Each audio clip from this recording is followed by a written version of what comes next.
اداکارہ مہوش حیات کا کہنا ہے کہ پریانکا چوپڑا حب الوطنی کا لباس اوڑھ کر نسل پرستی کی ہوا دے رہی ہیں۔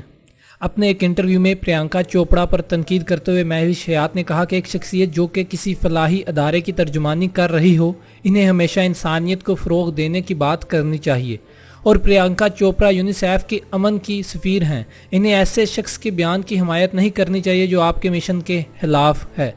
مہوش حیات نے کہا کہ ہالی ووڈ میں بھی نفرت انگیزی نظر آتی ہے، لیکن بالی ووڈ میں مسلم دشمنی اور مسلمانوں سے نفرت انگیزی کا عنصر بہت زیادہ ہے۔ بھارت کے وزیر اعظم نریندر مودی نے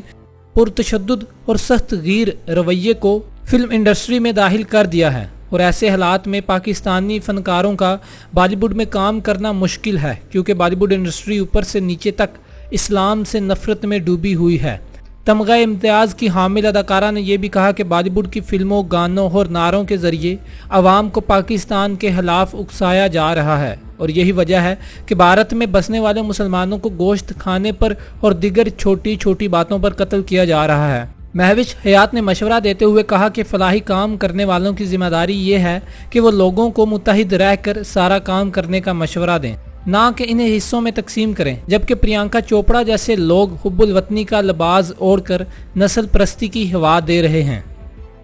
ناظرین، اسی طرح ترکش ڈرامے کی معروف اداکار اسرا بلجک نے بھی جنگ کی حمایت کرنے پر بالی ووڈ اداکارہ پریانکا چوپڑا کو کھری کھری سنا دی۔ مشہور زمانہ سیریز ولی سر تو گرل میں حلیمہ سلطان کے کردار سے شہرت پانے والی اداکارہ